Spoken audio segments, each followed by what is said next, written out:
Relations between France and several countries in Africa have taken a hit in recent years for different reasons.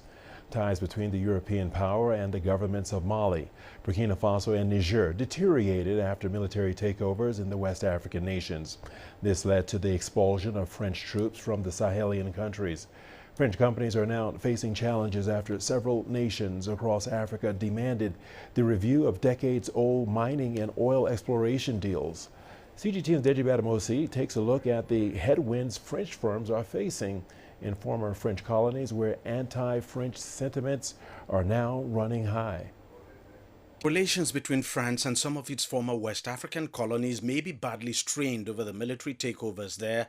French companies, especially those in the mining and oil and gas sectors, are still actively operating in the region.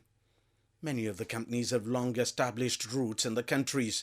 France currently has around 200 companies or subsidiaries in Mali, 45 in Burkina Faso, 30 in Niger, and about 10 in the Central African Republic.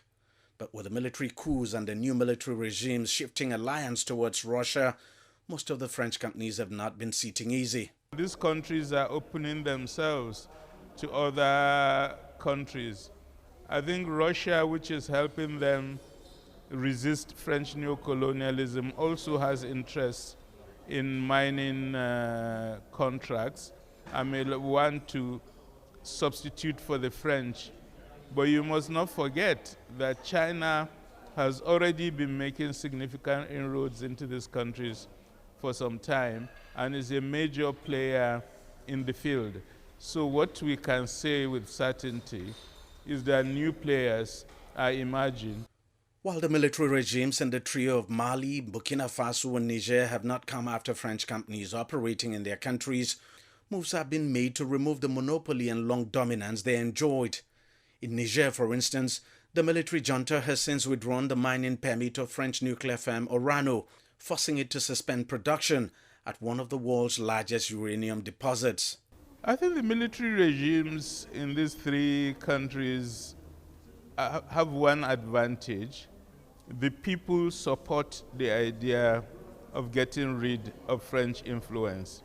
They are therefore popular with the people, and the fact of the matter is that in these countries, the people have come to realize their lack of development is linked to French neocolonial exploitation of their economies.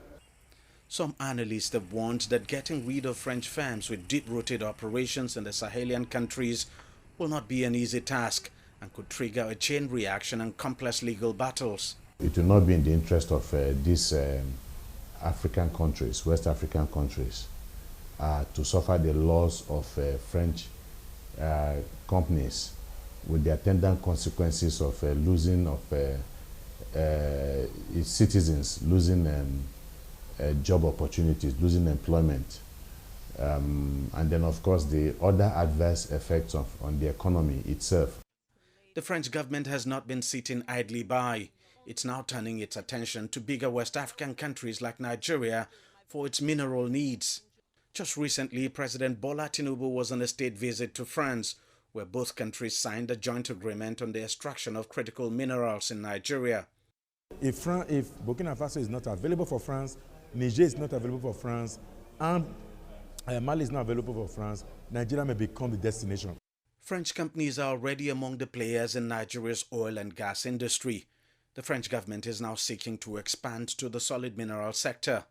But there's no question at all that they will still want their investments in Mali, Burkina Faso and Niger to continue to run.